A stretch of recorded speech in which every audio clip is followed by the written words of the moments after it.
Hello friends, ಎಲ್ರಿಗೂ ನಮಸ್ಕಾರ. Welcome back to my channel. So friends, ಇವತ್ತು ನಾನು ಒಂದು ಸೂಪರ್ ಟೇಸ್ಟಿಯಾಗಿರೋ ಒಂದು ನಾನ್ ವೆಜ್ ರೆಸಿಪಿನ ಮಾಡಿ ತೋರಿಸ್ತಾ ಇದ್ದೀನಿ. ಅದು ಯಾವುದಪ್ಪ ಅಂದರೆ ತಲೆಕಾಲು ಸಾಂಬಾರನ್ನ ಇವತ್ತು ಮಾಡ್ತಾ ಇದ್ದೀನಿ. ಸೊ ಹೇಗೆಲ್ಲ ಮಾಡಿದೆ, ಏನೆಲ್ಲ ಇಂಗ್ರೀಡಿಯೆಂಟ್ಸ್ನ ಹಾಕಿದ್ದೀನಿ ಅಂತ ನಿಮಗೂ ಕೂಡ ಇವಾಗ ಹೇಳ್ಕೊಡ್ತೀನಿ. ಬನ್ನಿ ಹೇಗೆ ಮಾಡೋದು ಅಂತ ನೋಡೋಣ. ಫ್ರೆಂಡ್ಸ್, ಅದಕ್ಕಿಂತ ಮೊದಲನೇದಾಗಿ ಯಾರೆಲ್ಲ ನನ್ನ ಚಾನಲ್ನ ಇನ್ನೂ ಸಬ್ಸ್ಕ್ರೈಬ್ ಮಾಡ್ಕೊಳ್ಳದೆ ವಿಡಿಯೋ ನೋಡ್ತಿದ್ದೀರಾ, ಸಬ್ಸ್ಕ್ರೈಬ್ ಮಾಡ್ಕೊಂಡು ವಿಡಿಯೋ ನೋಡಿ. ಹಾಗೆಯೇ ವಿಡಿಯೋ ಇಷ್ಟ ಆದರೆ ಲೈಕ್ ಮಾಡಿ, ಕಮೆಂಟ್ ಮಾಡಿ. ನಿಮಗೆ ಯಾವುದಾದ್ರೂ ಬೇರೆ ರೆಸಿಪಿ ಬೇಕು ಅಂದರೆ ಕಮೆಂಟಲ್ಲಿ ತಿಳಿಸಿ. ನನಗೆ ಆ ರೆಸಿಪಿ ಗೊತ್ತಿದ್ರೆ ಖಂಡಿತ ನಿಮಗೆ ಮಾಡಿ ತೋರಿಸ್ತೀನಿ. ಇವಾಗ ಸಾಂಬಾರಿಗೆ ಏನೆಲ್ಲ ಬೇಕು ನೋಡ್ಕೊಳ್ಳೋಣ. ಮೊದಲನೇದಾಗಿ ನಾನಿಲ್ಲಿ ತಲೆಕಾಲು ಮಾಂಸ ಏನು ತೊಗೊಂಡಿದ್ದೀನಿ ಅದು 1-1.25 kg ಅಷ್ಟಿತ್ತು. ಸೊ ಆ ಒಂದು ಕ್ವಾಂಟಿಟಿಗೆ ನಾನು ಏನೆಲ್ಲ ಇಂಗ್ರೀಡಿಯೆಂಟ್ಸ್ ಬೇಕು ಅಂತ ಹೇಳ್ಕೊಡ್ತೀನಿ. ಮೊದಲನೇದಾಗಿ ಒಂದು ಕುಕ್ಕರಲ್ಲಿ 2-3 ಸ್ಪೂನ್ ಅಷ್ಟು ಎಣ್ಣೆನ ಹಾಕೋತಾ ಇದ್ದೀನಿ. ಇದಕ್ಕೆ ನಾನು 2 ಮೀಡಿಯಂ ಸೈಜ್ ಆನಿಯನ್ನ ಸ್ಲೈಸ್ ಆಗಿ ಕಟ್ ಮಾಡಿಕೊಂಡು ಒಗ್ಗರಣೆಗೆ ಹಾಕೋತಾ ಇದ್ದೀನಿ.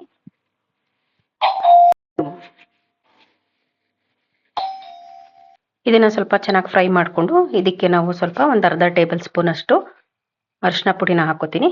ಚೆನ್ನಾಗಿ ಫ್ರೈ ಮಾಡಿಕೊಂಡು ಸ್ವಲ್ಪ ಈರುಳ್ಳಿ ಕಲರ್ ಚೇಂಜ್ ಆಗಬೇಕು ಅಲ್ಲಿವರೆಗೂ ಫ್ರೈ ಮಾಡಿಕೊಂಡು ಅದಾದ ನಂತರ ನಾನು ತಲೆ ಮಾಂಸ ಏನಿದೆ ಅದನ್ನು ಒಗ್ಗರಣೆಗೆ ಹಾಕೋತೀನಿ. ಇವಾಗ ಇದನ್ನು ಕೂಡ ಚೆನ್ನಾಗಿ ಫ್ರೈ ಮಾಡ್ಕೋಬೇಕು. ಇದರಲ್ಲಿರೋ ನೀರಿನ ಅಂಶ ಎಲ್ಲ ಸ್ವಲ್ಪ ಡ್ರೈ ಆಗಬೇಕು ಅಲ್ಲಿವರೆಗೂ ಫ್ರೈ ಮಾಡಿಕೊಂಡು ಇದಕ್ಕೆ ಸ್ವಲ್ಪ ಉಪ್ಪನ್ನ ಸೇರಿಸ್ಕೊಂಡು ನಾನು ಒಂದು 4-5 ವಿಷಲ್ ಬರೆಸ್ಕೊತೀನಿ. ಇದು ಸ್ವಲ್ಪ ಎಳೆದಿದೆ ಮಾಂಸ, ಹಾಗಾಗಿ ಒಂದು 5 ವಿಷಲ್ ಸಾಕು. ತುಂಬ ದಪ್ಪ ತಲೆ ಆ ಥರ ಮಾಂಸ ಆಗಿದ್ರೆ ಒಂದು 7-8 ವಿಷಲ್ ಬೇಕಾಗುತ್ತೆ. ಸೊ ನಾನು ಇದಕ್ಕೆ 5 ವಿಷಲ್ ಸಾಕು, ಹಾಗಾಗಿ 5 ವಿಷಲ್ನ ಕೂಗಿಸ್ಕೊತೀನಿ. ಇವಾಗ ಇದಕ್ಕೆ ನಾವು ಮಟನ್ ಏನಿದೆ, ಅದು ತಲೆ ಮಾಂಸ ಏನಿದೆ ಅದು ಮುಳುಗುವಷ್ಟು ನೀರನ್ನು ಸೇರಿಸ್ಕೊಂಡ್ರೆ ಸಾಕು. ಅಷ್ಟನ್ನು ನೀರನ್ನು ಹಾಕ್ಕೊಂಡು ಕೂಗಿಸ್ಕೋಬೇಕು. ಇವಾಗ ನೋಡಿ ನೀರೆಲ್ಲ ಚೆನ್ನಾಗಿ ಡ್ರೈ ಆಗ್ತಾ ಬರ್ತಾ ಇದೆ, ಅಲ್ಲಿವರೆಗೂ ಫ್ರೈ ಮಾಡಿ ಅದಾದ ನಂತರ ನೀರನ್ನು ಸೇರಿಸ್ಕೊಂಡು ನಾನು ವಿಷಲನ್ನು ಬರೆಸ್ಕೊತೀನಿ. ಇವಾಗ ನೋಡ್ತಾ ಇರ್ಬೋದು ನೀರೆಲ್ಲ ಚೆನ್ನಾಗಿ ಡ್ರೈ ಆಗಿ ಮಟನ್ ಕೂಡ ಚೆನ್ನಾಗಿ ಫ್ರೈ ಆಗಿದೆ. ಇವಾಗ ನಾನು ಇವಾಗ ತಲೆ ಮಾಂಸ ಏನಿದೆ ಅಷ್ಟು ಆ ಮಾಂಸ ಮುಳುಗೋಷ್ಟು ಮಾತ್ರ ನೀರನ್ನು ಸೇರಿಸ್ಕೊಂಡು ಆನಂತರ ಲಿಡ್ಡನ್ನು ಕ್ಲೋಸ್ ಮಾಡಿ ವಿಷಲ್ ಬರ್ಸ್ಕೊತೀನಿ. ಇವಾಗ ನೋಡಿ ನೀರನ್ನು ಸೇರಿಸ್ಕೊತಾ ಇದ್ದೀನಿ. ಸ್ವಲ್ಪ ಇದನ್ನು ಚೆನ್ನಾಗಿ ಮಿಕ್ಸ್ ಮಾಡಿಕೊಂಡು ಅದಾದ ನಂತರ ಲಿಡ್ ಕ್ಲೋಸ್ ಮಾಡಿ ವಿಷಲ್ ಬರ್ಸ್ಕೊಳ್ಳೋದಷ್ಟೇ. ಅಲ್ಲಿವರೆಗೆ ಇವಾಗ ನಾವು ಮಸಾಲಾಗೆ ಏನೇನು ಬೇಕು ಅದನ್ನು ಪ್ರಿಪೇರ್ ಮಾಡೋದು ಹೇಗೆ ಅಂತ ಹೇಳ್ಕೊಡ್ತೀನಿ. ಇದು ಚೆನ್ನಾಗಿ ಬೆಂದು ವಿಷಲ್ ಬರಲಿ ಅಲ್ಲಿವರೆಗೆ ಮಸಾಲ ಹೇಗೆ ಪ್ರಿಪೇರ್ ಮಾಡೋದು ಅಂತ ಹೇಳ್ಕೊಡ್ತೀನಿ, ನೋಡ್ಕೊಂಬರೋಣ.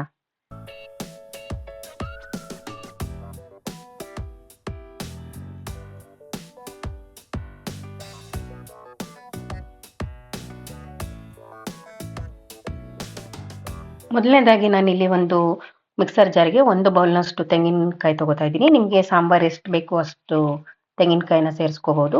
ಮತ್ತು 1 ಹಿಡಿ ಆಗುವಷ್ಟು ಕೊತ್ತಂಬರಿ ಸೊಪ್ಪು ಸ್ವಲ್ಪ ಜಾಸ್ತಿನೇ ಹಾಕಬೇಕು.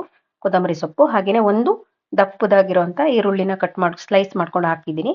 ಮತ್ತು ಇಲ್ಲಿ 2 ಟೇಬಲ್ ಸ್ಪೂನ್ ಅಷ್ಟು ಅಚ್ಕಾರದ ಪುಡಿ, 2 ಟೇಬಲ್ ಸ್ಪೂನ್ ಅಷ್ಟು ಧನಿಯಾ ಪುಡಿನ ಹಾಕೋತಾ ಇದ್ದೀನಿ. ನಿಮಗೆ ಖಾರಕ್ಕೆ ಅನುಗುಣವಾಗಿ ಸೇರಿಸ್ಕೊಳ್ಳಿ, ನೀವು ಒಂದು ಸ್ವಲ್ಪ ಹೆಚ್ಚು ಕಮ್ಮಿ ಸೇರಿಸ್ಕೋಬೋದು. ಮತ್ತು ನಾನು ಅರಿಶಿನ ಪುಡಿ ಮಟನ್ ಒಗ್ಗರಣೆ ಮಾಡಬೇಕಾದ್ರೂ ಕೂಡ ಹಾಕೊಂಡಿದ್ದೆ, ಹಾಗಾಗಿ ಸ್ವಲ್ಪ ಅರಿಶಿನ ಪುಡಿ 1/4 ಟೇಬಲ್ ಸ್ಪೂನ್ ಆದರೆ ಸಾಕು. ಹಾಗೆಯೇ ಶುಂಠಿ ತೊಗೊಂಡಿದ್ದೀನಿ, 2 ಇಂಚಷ್ಟು ಶುಂಠಿ ತೊಗೊಂಡಿದ್ದೀನಿ. 1 ಹಿಡಿ ಆಗೋಷ್ಟು ಬೆಳ್ಳುಳ್ಳಿನ ತೊಗೊಂಡಿದ್ದೀನಿ ನಾನಿಲ್ಲಿ. ಬೆಳ್ಳುಳ್ಳಿ ಸ್ವಲ್ಪ ಚೆನ್ನಾಗಿ ಜಾಸ್ತಿನೇ ಹಾಕೋಬೇಕು.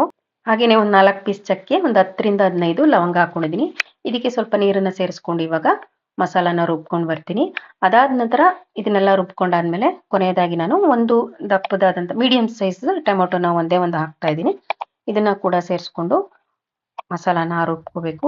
ಇವಾಗ ತಲೆ ಮಾಂಸನ ಕೂಗಿಸ್ಕೊಂಡಿದ್ದಾಗಿದೆ ನೋಡಿ. ಇವಾಗ ಓಪನ್ ಮಾಡ್ತಾ ಇದ್ದೀನಿ, ಚೆನ್ನಾಗಿ ಬೆಂದಿದೆ. ಆಲ್ಮೋಸ್ಟ್ 95% ಚೆನ್ನಾಗಿ ಬೆಂದಿದೆ. ಇವಾಗ ಮಸಾಲೆಯಲ್ಲಿ ಒಂದು 5% ಬೆಂದರೆ ಸಾಕು. ಸೊ ಹಂಗಾಗಿ ನಾನು ಒಂದು 2 ವಿಷಲ್ ತೊಗೋತೀನಿ. ಇವಾಗ ಮಸಾಲೆ ಎಲ್ಲ ಹಾಕಿದ್ಮೇಲೆ ಸ್ವಲ್ಪ ಹೊತ್ತು ಅದನ್ನು ಕುದಿಸ್ಕೊಂಡು ಅದಾದಮೇಲೆ 2 ವಿಷಲ್ ಬರ್ಸ್ಕೊಂಡ್ರೆ ಸಾಕು. ಯಾಕೆಂದರೆ ಆಲ್ರೆಡಿ ಚೆನ್ನಾಗಿ ಬೆಂದಿದೆ ಮತ್ತು ತಲೆ ಮಾಂಸ ಎಳೆದಿತ್ತು, ಹಾಗಾಗಿ ನಾನು 5+2 7 ವಿಷಲಲ್ಲಿ ನಿಮಗೆ ತಲೆ ಮಾಂಸ ಸಾಂಬಾರು ರೆಡಿ ಆಗಿಬಿಡುತ್ತೆ. ನೀವು ತಲೆ ಮಾಂಸ ಹೇಗಿದೆ, ಬಲ್ತಿದೆಯಾ ಎಳೆದಿದೆಯಾ ನೋಡಿಕೊಂಡು ನಿಮಗೆ ಗೊತ್ತಿರುತ್ತೆ ಮಸಾಲ ಹಾಕಿದ್ಮೇಲೆ ಎಷ್ಟು ವಿಷಲ್ನ ಬರ್ಸ್ಕೋಬೇಕು ಅಂತ ನೋಡಿಕೊಂಡು ನೀವು ಮಾಡ್ಕೊಳ್ಳಿ. ಸೊ ಇವಾಗ ನಾನು ಮಸಾಲಾನ ಮಿಕ್ಸ್ ಮಾಡ್ತಾ ಇದ್ದೀನಿ. ಮಸಾಲಾನ ಮಿಕ್ಸ್ ಮಾಡಾದ್ಮೇಲೆ ಸ್ವಲ್ಪ ಅದ್ರ ಜೊತೆ ನೀರನ್ನು ಸೇರಿಸ್ಕೊಂಡು ನಮಗೆ ಸಾಂಬಾರು ಕನ್ಸಿಸ್ಟೆನ್ಸಿ ನೋಡಿಕೊಂಡು ನೀರನ್ನು ಸೇರಿಸ್ಕೊಂಡು ಸ್ವಲ್ಪ ಹೊತ್ತು ಕುದಿಸಿ ಅದಾದಮೇಲೆ 2 ವಿಷಲ್ನ ಬರೆಸ್ತೀನಿ. ನಾನಿವತ್ತು ಈ ತಲೆ ಮಾಂಸದ ಸಾಂಬಾರು ಜೊತೆಗೆ ಇಡ್ಲಿನ ಮಾಡ್ಕೊಂಡಿದ್ದೀನಿ. ಇಡ್ಲಿ ಜೊತೆಗೆ ಸೂಪರ್ ಡೂಪರ್ ಕಾಂಬಿನೇಷನ್ ಆಗುತ್ತೆ. ಹಾಗೆಯೇ ಮುದ್ದೆ ಅನ್ನೋ ಜೊತೆನೂ ಕೂಡ ತುಂಬ ಚೆನ್ನಾಗಿ ಕಾಂಬಿನೇಷನ್ ಆಗುತ್ತೆ, ನಿಮಗೆ ಗೊತ್ತಿರುತ್ತೆ.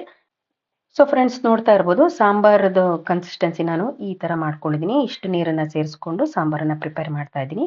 ಇವಾಗ ನಾನು ತಲೆ ಮಾಂಸ ಮೊದಲನೇದಾಗಿ ಬೇಯಿಸಬೇಕಾದ್ರೆ ಸ್ವಲ್ಪ ಉಪ್ಪನ್ನ ಸೇರಿಸ್ಕೊಂಡಿದ್ದೆ. ಇವಾಗ ಇನ್ನೊಂದು ಸ್ವಲ್ಪ ನಾವು ನೀರನ್ನೆಲ್ಲ ಸೇರಿಸ್ಕೊಂಡಿದ್ವಲ್ಲ, ಹಾಗಾಗಿ ಇನ್ನೊಂದು ಸ್ವಲ್ಪ ಉಪ್ಪು ಬೇಕಾಗುತ್ತೆ. ರುಚಿಗೆ ತಕ್ಕಷ್ಟು ಉಪ್ಪನ್ನ ನಾನು ಟೇಸ್ಟ್ಗೆ ತಕ್ಕನಾಗಿ ಹಾಕೋತಾ ಇದ್ದೀನಿ. ನೀವು ಎಷ್ಟು ಬೇಕೋ ಅಷ್ಟು ಸೇರಿಸ್ಕೊಂಡು ಸ್ವಲ್ಪ ಒಂದು 2 ನಿಮಿಷ ಕುದಿಸಿ ಅದಾದಮೇಲೆ ಲಿಡ್ಡನ್ನ ಕ್ಲೋಸ್ ಮಾಡಿ 2 ವಿಷಲ್ ಕೂಗಿಸ್ಕೊಂಡ್ರೆ ಆಯಿತು. ಎಸ್, ಇವಾಗ ತಲೆ ಮಾಂಸ ಸಾಂಬಾರು ರೆಡಿಯಾಗಿದೆ. ಬಿಸಿ ಬಿಸಿಯಾದ ರುಚಿಕರವಾದ ತಲೆ ಮಾಂಸದ ಸಾಂಬಾರು ಇಡ್ಲಿ ಜೊತೆಗೆ ನಾನು ಸರ್ವ್ ಮಾಡ್ಕೊತಾ ಇದ್ದೀನಿ. ಇದು ಇವಾಗ ಆಗಿದೆ. ನೋಡ್ತಾ ಇರ್ಬೋದು ನೀವು, ತುಂಬ ಚೆನ್ನಾಗಿ ತಲೆ ಮಾಂಸ ಎಲ್ಲ ಚೆನ್ನಾಗಿ ಬೆಂದಿದೆ. ಅದ್ರದ್ದು ಬೋನ್ಸ್ ಎಲ್ಲ ನೀಟಾಗಿ ಬಿಟ್ಕೊಂಡಿದೆ. ನೋಡ್ತಾ ಇರ್ಬೋದು, ನಾನು ಇವಾಗ ಇಡ್ಲಿ ಜೊತೆ ಇದನ್ನ ಸರ್ವ್ ಮಾಡ್ತಾ ಇದ್ದೀನಿ. ತುಂಬ ಟೇಸ್ಟಿಯಾಗಿ ಬಂದಿತ್ತು ಫ್ರೆಂಡ್ಸ್. ಸೊ ರೆಸಿಪಿ ಇಷ್ಟ ಆದರೆ ನೀವು ಕೂಡ ಒಂದ್ಸಲ ಟ್ರೈ ಮಾಡಿ ನನಗೆ ಕಮೆಂಟ್ ಮಾಡಿ. ಈ ರೆಸಿಪಿ ನಿಮಗೆಲ್ಲ ಇಷ್ಟ ಆಗಿದೆ ಅಂತ ಅಂದ್ಕೊಂಡಿದ್ದೀನಿ. ಇಷ್ಟ ಆದರೆ ಲೈಕ್, ಶೇರ್, ಕಮೆಂಟ್ನ ಮಾಡಿ. ಹಾಗೆಯೇ ಸಬ್ಸ್ಕ್ರೈಬ್ ಮಾಡ್ಕೊಂಡು ವಿಡಿಯೋ ನೋಡಿ. ಪದೇ ಪದೇ ಹೇಳ್ತಾ ಇದ್ದೀನಿ ಅಂತ ಅನ್ಕೋಬೇಡಿ. Thank you all.